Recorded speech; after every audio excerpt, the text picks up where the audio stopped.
are in listen-only mode. Good evening, everyone. My name is Zoe Little, and I'm a campus coordinator with Students for Liberty from North Carolina. Before we get started with the webinar tonight with TK Coleman, I wanted to tell you about a couple things that are on the radar on the SFL website. First, the deadline for the virtual reading group of this year closes today. So if you want to get that in by tonight, if you're interested in talking about Discovery of Freedom by Rose Wilder Lane with Jeffrey Tucker, or Red Plenty by Francis Spofford, I'm not sure, with Dr. Sarah Squire. Those are happening soon, and the applications are due, as I said, tonight. Another thing, we are having our International Students for Liberty Conference in a couple short weeks, February 14th to 16th.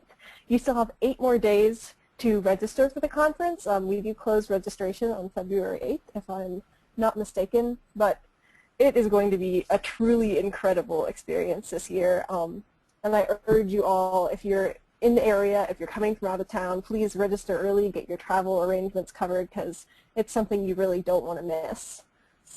We also launched our campus coordinator applications today. I'm a campus coordinator. It's really awesome.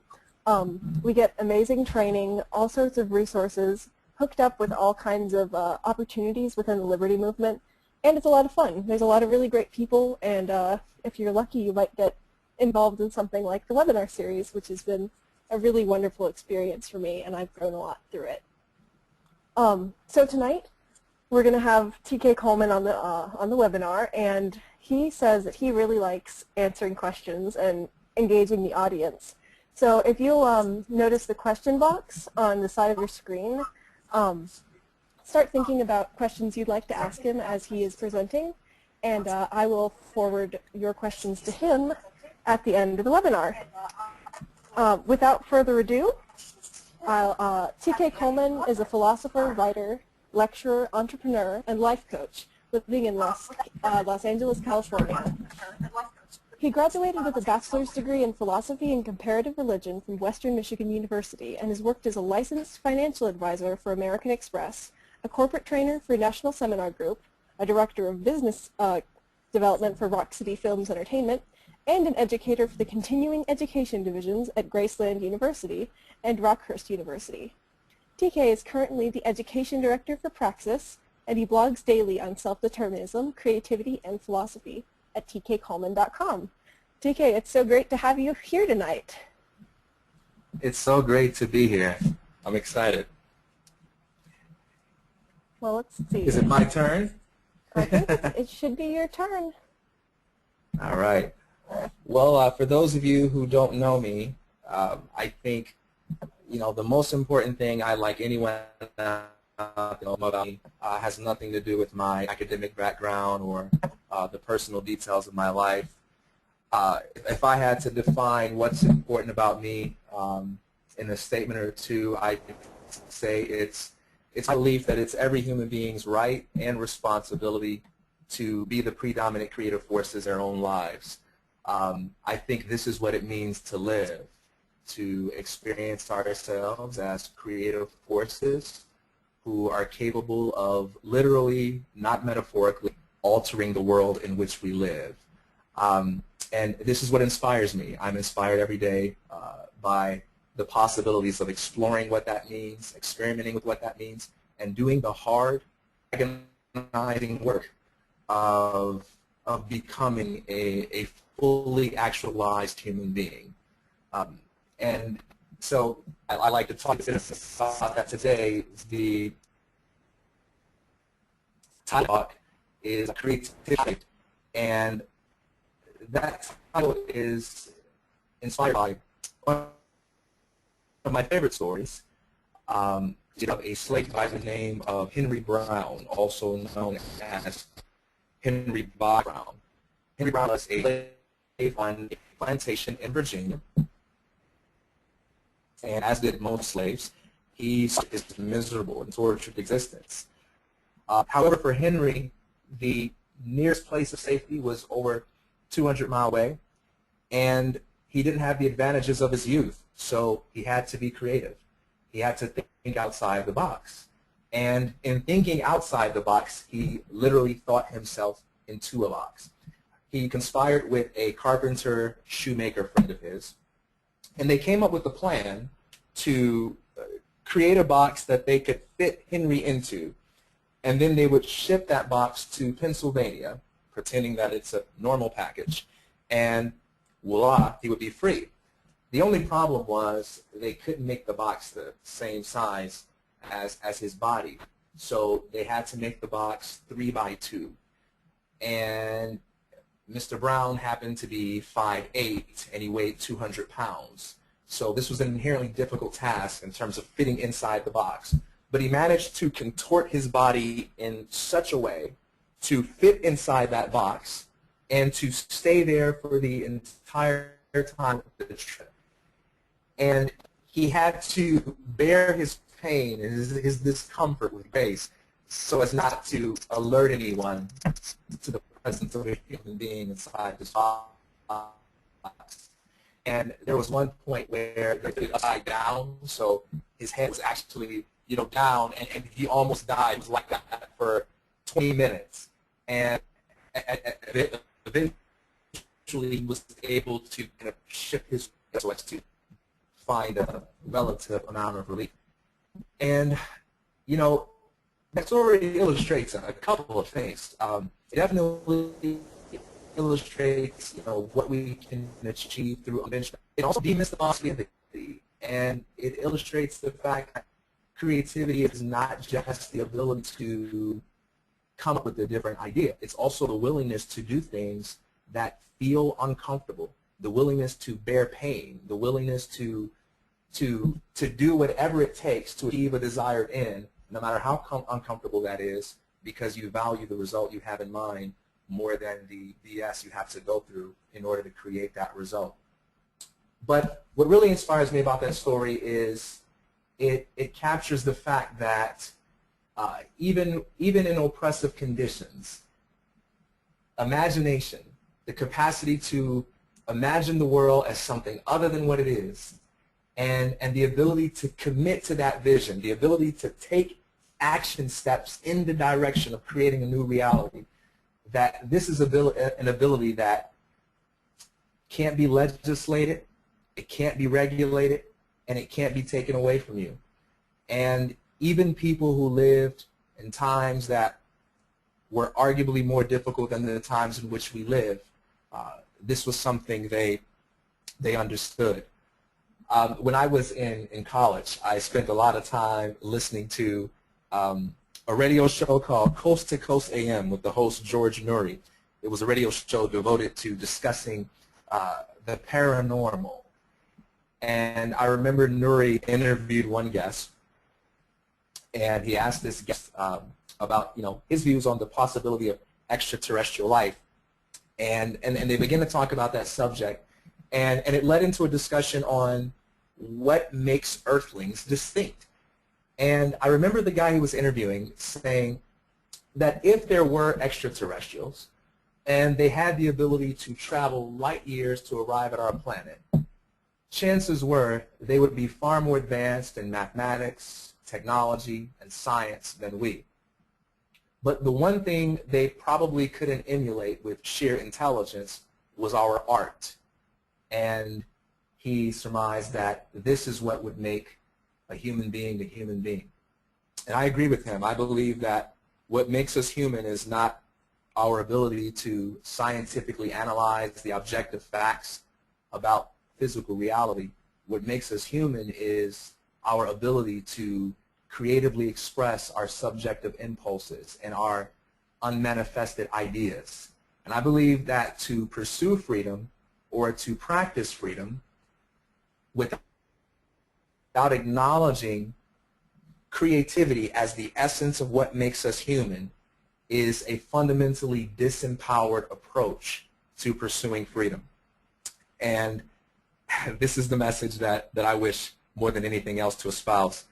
Another way in which the slaves inspire me and shape my concept of freedom is the story of how they would use many of the spiritual songs taught to them by their masters as a way of communicating to one another and using these songs as a sort of secret code.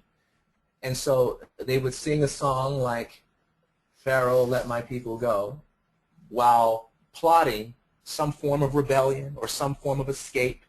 And the slave masters would have no idea what they were talking about. They would think it's just slaves being slaves.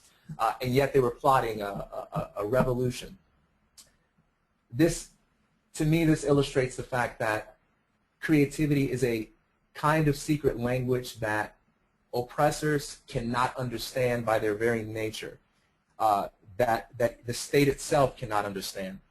Without making an ethical judgment about the nature of politics, we can say it's not an understatement to say that to seek out political solutions to problems, unless your approach is to get government uninvolved, is to make use of force as a way of creating change in the world.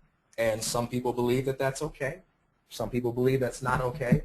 I like to make a very modest claim, though, that politics can never be anything else. So even if you believe that the use of force as a way of creating good in the world is a justifiable thing, it still follows that politics can never be anything else. And so in order for the state to do something, they must speak in the only language they know, and that's the language of force. And when we speak the language of creativity, we operate on a plane of reality that they cannot ascend to because they don't have the apparatus for it. So this is why I'm a champion of creativity. I don't necessarily subscribe to a false dichotomy of either creativity or politics. I certainly have my own views about the role of government, but my goal here is to, if I can convince you of anything, it's to get you to walk away believing that you have far more power than any politician would like you to believe. You have far more power than any politician wants you to believe, and that you don't have to wait until the next election. You don't have to wait until the right person gets into office. You don't have to wait until everyone is convinced of libertarian ideals or free market economics in order to start implementing change in your world today using your own imagination and your own commitment to constructive action.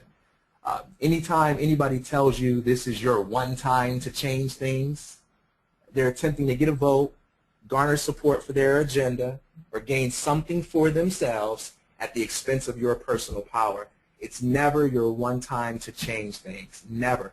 The optimal context for change is not election season, it's not Grammy season, it's not Mayan calendar, December 21st, 2012 season, or any other season anyone attempts to convince you is the only time you can change things. The context for change is human action whenever and wherever human action takes place, and that means now. So, since I'm such a champion of creativity, it's important to me that I distinguish creativity from many things that it's conflated with. So, let's see here. The first thing is positive thinking. Let me make sure, okay. Typically when I talk about creativity as an alternative politics for creating change, people look at this as a sort of pie-in-the-sky philosophy that urges them to sort of ignore the evils that's going on in the world and just feel good about it. It's not positive thinking. There's no reason to believe that we ought to feel positive about everything that happens in the world. Positive thinking is if people attempt to things, it's when they attempt to feel good about things, no matter how bad they are. But I think the word we use more anger than what it has. And sometimes change is the result of people making themselves change is the result of people actually getting upset enough to change it. Creativity is actually committing to action. You can be a negative person and be creative. You can be a positive person and be creative. So if you want to be a positive thinker, do so for your own reasons. But if you happen to be a pessimist, there's still room for you in the world of creativity. You don't need to have a positive attitude in order to be someone who's involved in the creative process in meaningful ways. The next thing that creativity is often confused with is faith. Faith is the belief in the inevitability of positive outcomes. A person who has faith is someone who believes that ultimately, somehow, some way, things are going to work out. Good is going to prevail over evil. Some people who are creative have faith. Some people who are creative don't have faith. All it takes to be creative is the ability to imagine that things are other than what they are and the willingness to commit to that. I live in Los Angeles, and this town is filled with aspiring actors who have dreams of stardom. And when you talk to these actors about the probability of success, most of them know that the chances of their failure are far greater than the chances of their success. They don't have the inevitability of a positive outcome. They just know that they would be miserable if they didn't give themselves a chance to see what was possible. They would regret it forever if they and they know there's nothing else they could do and be happy at. So they'd rather fail doing something they love or doing something that than to succeed doing something that makes them feel miserable. So there's plenty of room in the world for people to be creative, even if they don't have faith. The next thing that is often confused with creativity is problem solving. Problem solving is the attempt to eliminate what is not wanted. Creativity is the process of manifesting or bringing into existence something that is wanted. The main distinction between these two things is that problem solving is reactive. You can't solve a problem until something negative happens first. But if nothing negative is going on and you're a problem solver, you have nothing to do. So a problem solver must wait on an event to occur. Once he decides he doesn't like it, then he has to work to eliminate that event. A creator, on the other hand, can be what he or she is independently of external conditions. Whether things are pleasant, whether things are unpleasant, a creator can still maintain his identity. More importantly, a creator is not motivated primarily by what he hates. A creator is motivated primarily by what he loves. And even if you get rid of everything in the world that displeases you, that's not a substitute for creating the world in a way that satisfies you. So creativity and problem solving are not the same. Next is creativity versus eccentricity, or creativity versus style. Typically when people say, oh, he's a creative person, that usually means something along the lines of, oh, he's very stylish, or she's very cool, he's very different, he's very unique. Typically when we think of our friend that's creative, I've got a creative friend, he wears pink hair, he's a best dresser, he listens to all the cool, independent, but that's eccentric, because there are many people who are stylish and eccentric and unique and cool and far more, they don't have an impact on their world. Sometimes it's because they're scared. As cool as they are, they may not believe in their art. They may not believe in their ideas.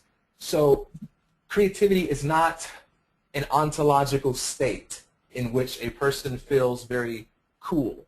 Creativity is the process of being committed to bringing one's ideas into reality.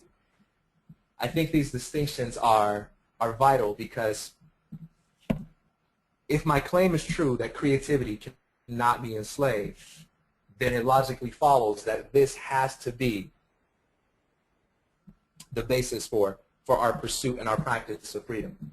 Now, lest we confuse any of the stories I told earlier about the slaves, lest we confuse an anecdote for evidence, I want to make it clear that when I say that creativity can't be enslaved, I'm not basing the truth of that statement on any story about what a slave did a long time ago. I know we live in a very data-driven culture where very few things are entertained or accepted as true.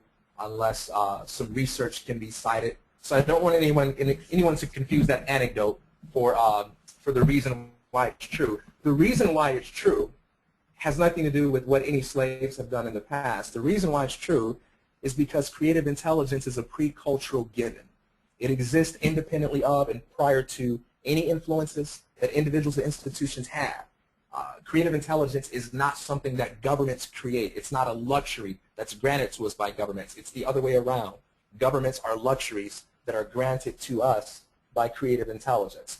So creativity precedes politics. Creativity precedes the activity of the state, both in terms of its chronological order and in terms of its causative power.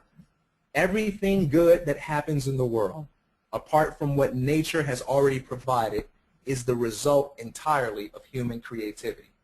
I'll say that again. The source and substance of everything that is good in the world, apart from what nature has already provided, is human creativity. Every political solution that has ever come about has been a mere reaction to the expression of creative intelligence on a more fundamental level. One of my heroes, I wish you could see me where I am. I have a big picture of Rosa Parks in my house, and I look at her every day because she's one of my biggest heroes. And when I think of her story, and I think of the desegregation of public transportation and the revolution that was launched at that time, this wasn't something that was the product of politicians becoming more enlightened or becoming more compassionate.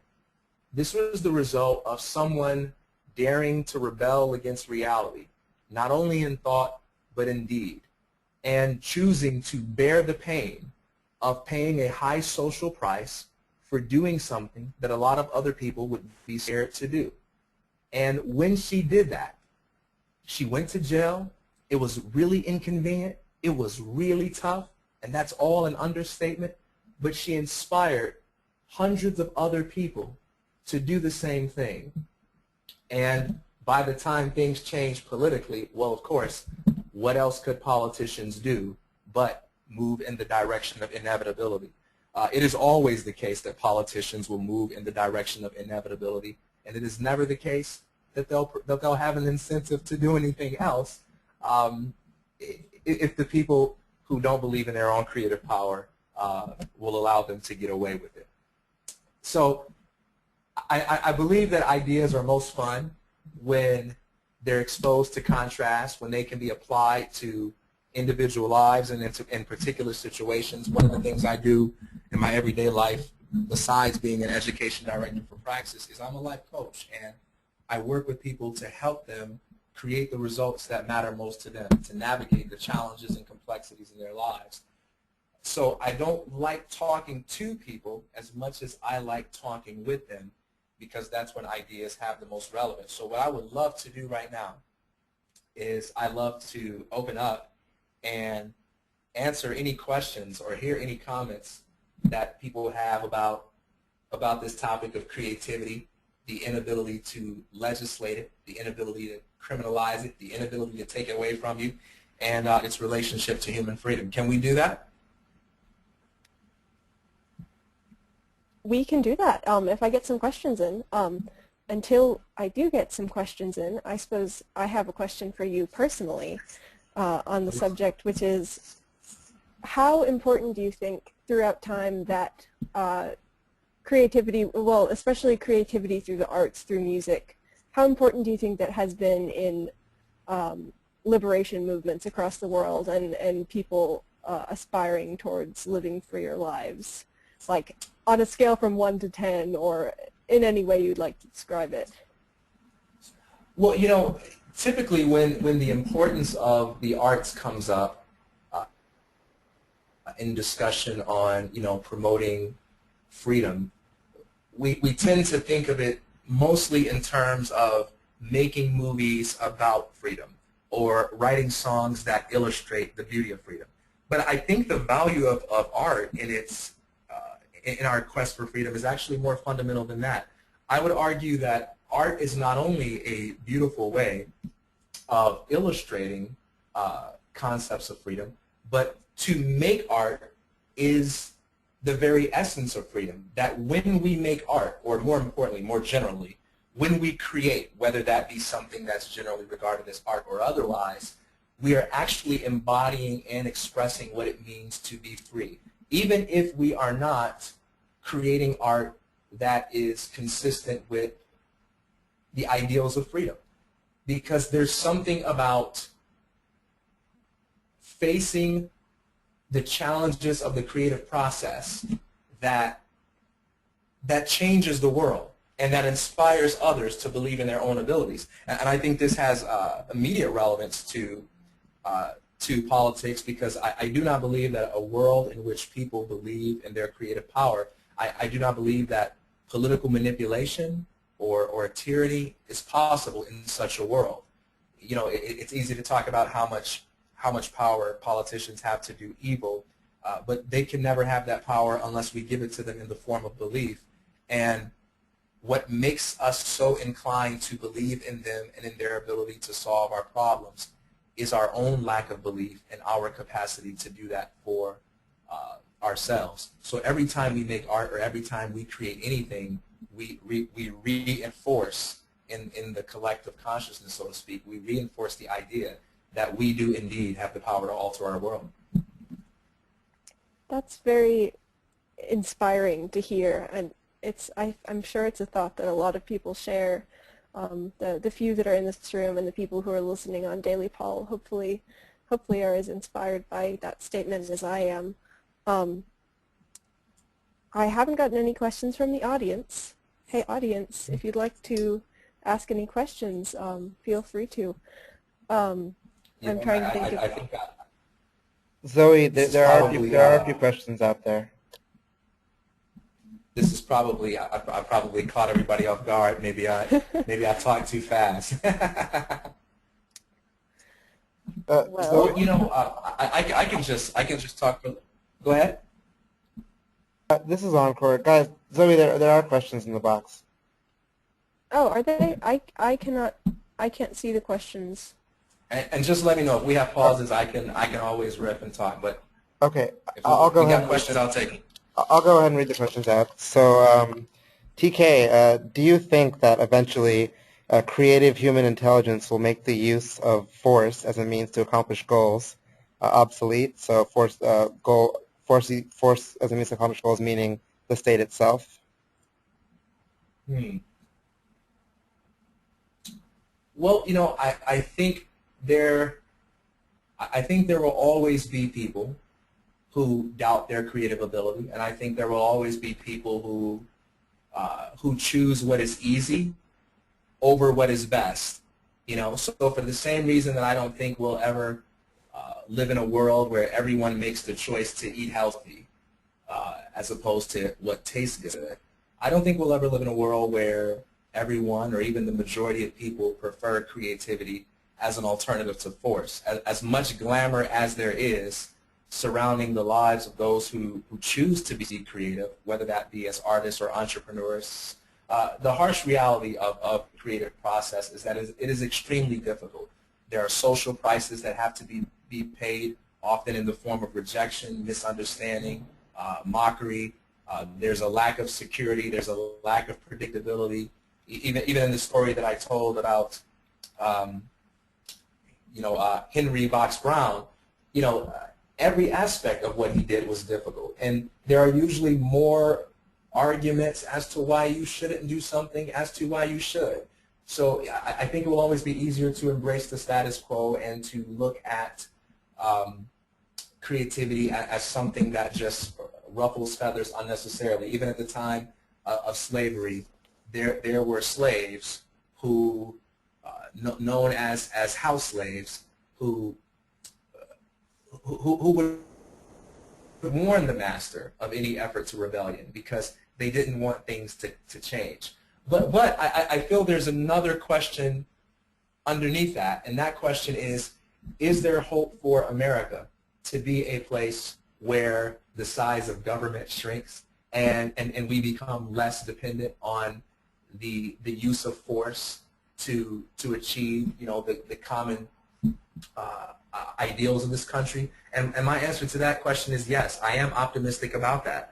How fast can we achieve it? I don't know. I don't have any predictions. I'm not a futurist, but I believe we can. I believe the world is responsive to both good logic and to good art. And I think, as many have pointed out before me, that once you get past labels like libertarian or capitalist, which is where most people's resistance is, and you talk to people about individual issues, you find that most people have ideas and beliefs that are very sympathetic with what libertarians believe. I think the problem is, for the most part, a few people believe that we can get everyone else to think that way. But I do have hope that we can move more in that direction. I really do. And we see with what's happening in the drug war, we're not winning the war against the drug war as fast as I would like to see it won. But if we take a look at what's happening with marijuana, for example, it's proof that long-standing prejudices can be overcome. I can see questions now. Thank you so much, TK. That was a wonderful answer. I have a question from, let's see, from Jay Ruck, who says, what's something creative that you do right now that makes you feel, or you think that makes the world more free? Well, a few things. For one, I blog daily, and my website is tkcoleman.com, and every day, whether I feel like it or not, whether I feel inspired or not, and there are a lot of those days, I show up and I write something.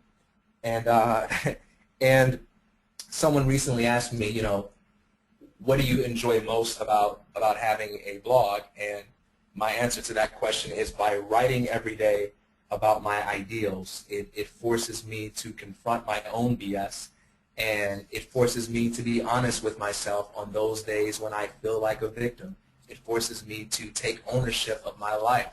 It's extremely difficult to write about these ideas every single day. It's very difficult to write about freedom every single day without taking an honest look in the mirror when your lifestyle isn't consistent with that. So I think my friends, I think my family, I think everyone who knows me can appreciate the way in which that shapes my character. Also, I have the pleasure of working alongside my colleague and good friend Isaac Morehouse, and we are doing our best at creating additional options in the world of education.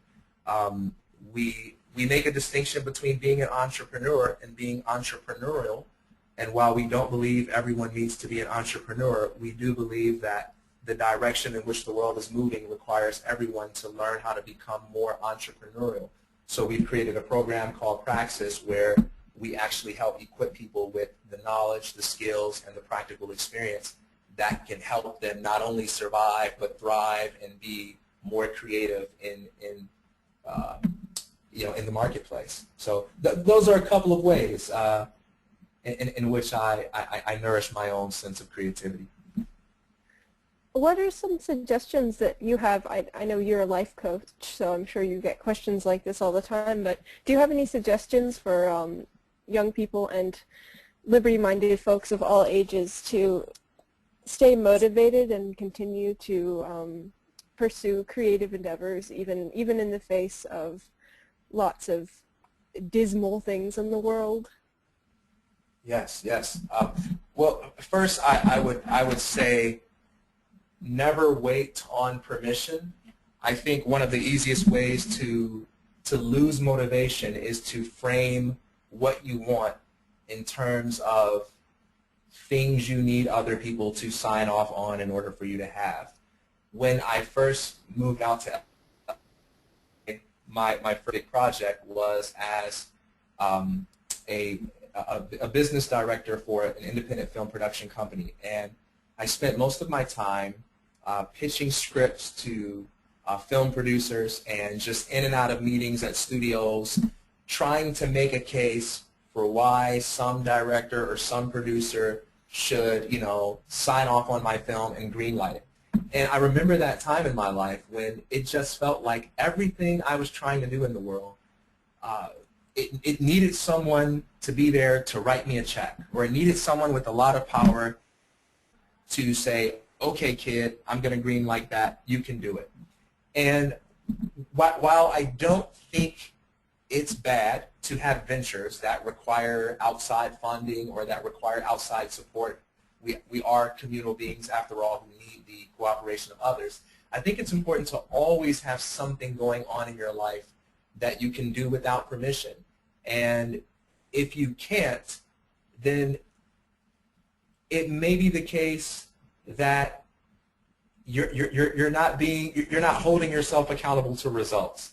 I would always ask myself, what is a way I can act on what I'm interested in right here, right now, with the lifestyle that I have, the time that I have, and the resources that I have. We can always do better if we had more money, more support, more energy, more time, and more advantages. But what can you do right now? And that may not be your ideal version of it, but that's enough to get started. And as you get started, you build momentum, you build confidence, and you get the opportunity that can only come from involvement in the creative process to see just how powerful you really are. And that's actually, ironically, when other people really do want to become involved with you and support you. So that would be my biggest piece of advice to people on staying motivated. Whatever you do, don't ask for permission. You know what you want. You know what you enjoy. You know what you like. You may not have the belief that you can have it, but you know, just give yourself permission to indulge. I'm sure the SFL campus coordinators from this year are nodding their heads in agreement with your statement about not asking permission. And one of the things that we talked about a lot in our training was it's always better to ask for forgiveness than permission. And I think that that's a really important thing to live by in a lot of ways. What do you think is the biggest threat to creativity in the world right now? I think part of it is, misunderstandings that involve, confusing creativity with things like eccentricity. What I hear people say a lot is, I want to, write, but I don't know if I'm a writer or not, or, I want to act, but I don't know if I'm an actor, like I'm not, I don't look like, George Clooney, or, I didn't do theater when I was in grade school, or, what I mean? Or, I think I want to, maybe run for office, but I'm not the politician type, you know what I mean? And, Isaac Morehouse and I have lots of discussions about this. There's a distinction between being creative and doing creative work. Being creative refers to your personal concept of who or what you are, whereas doing creative work simply involves setting goals and taking practical steps towards the achievement of those goals. And there are a lot of people who are creative, but they don't actually get anything done. And there are a lot of people who get things done, but no one really sees them as creative. And so I think one of the biggest enemies of creativity is the belief that I must be something other than what I am in order to do what I know I want to do. And I think there would be far more people acting, writing, starting businesses, and doing lots of other things if they were not placing that prerequisite on themselves. So that is what I would say is the biggest enemy of creativity. That certainly seems like an exhaustive list. I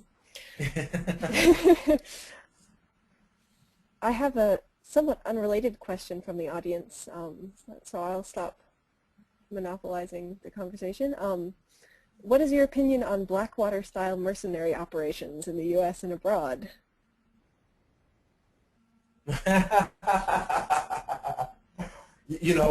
To be honest with you, I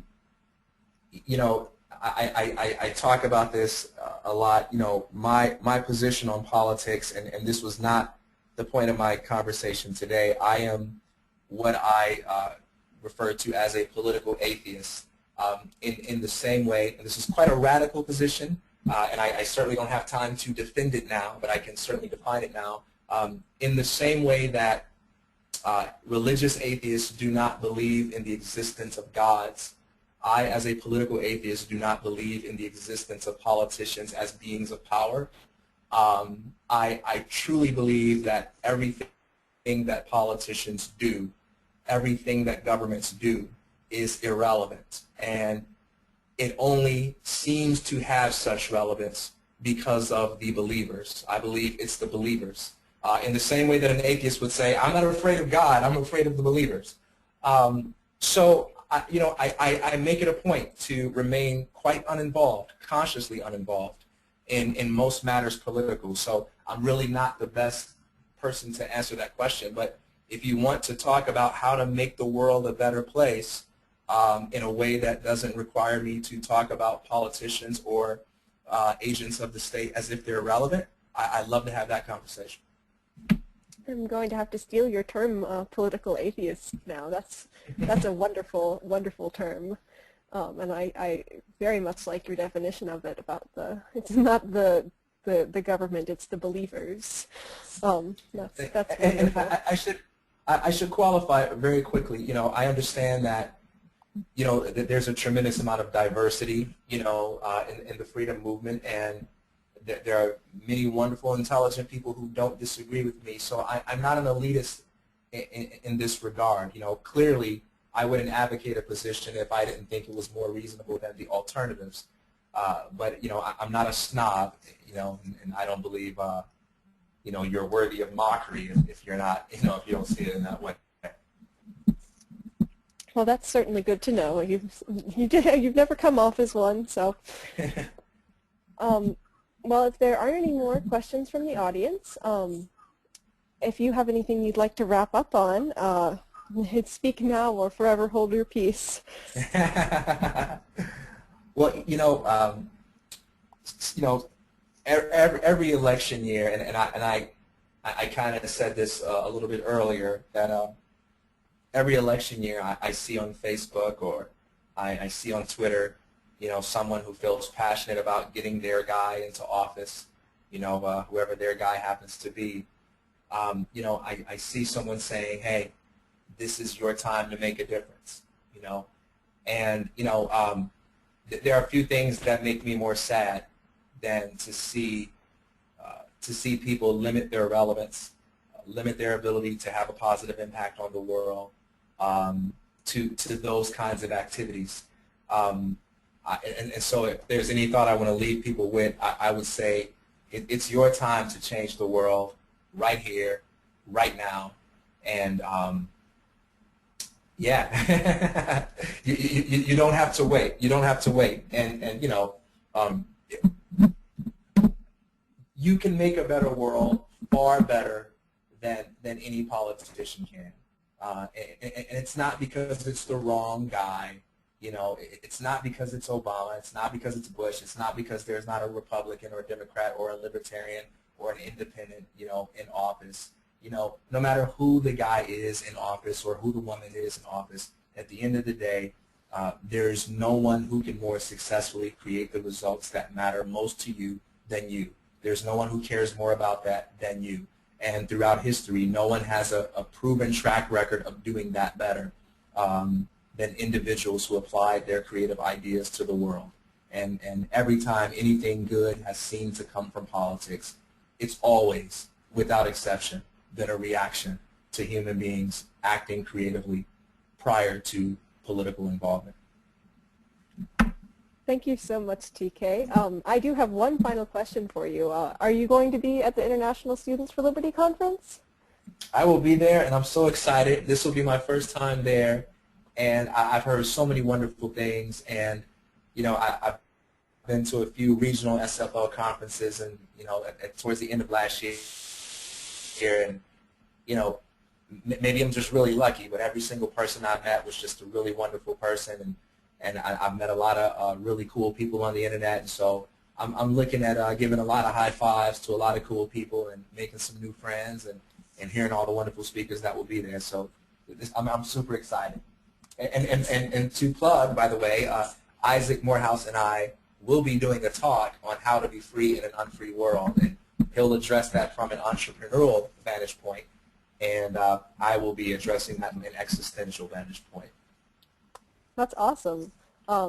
So yeah, for you listeners who have not yet registered for the International Students for Liberty Conference, you should go there because TK Coleman is going to be there.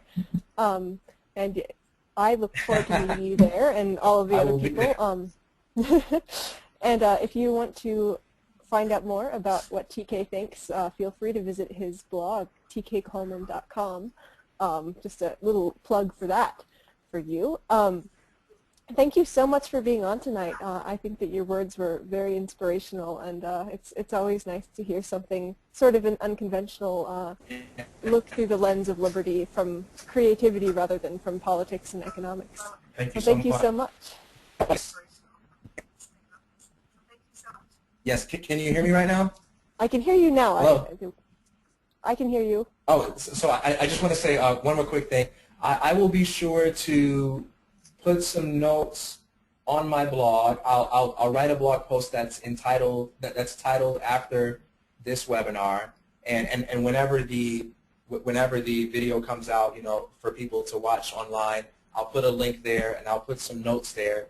And if anyone has any questions at all, you know, feel free to email me. You know, that's what I love the most, and you know, that is that. Also, another thing, I will be doing a couple of seminars for the Foundation for Economic Education as well. So feel free to check out FEE on Facebook and find my seminars there. That is all. Enough plugging. Well, thank you so much, TK. It was really great to have you tonight. Hey, it's been great being here. I appreciate it. Well, have a good night, everyone, and thank you, Daily Paul Radio, for broadcasting. I hope all of you listeners are well, and have a good evening.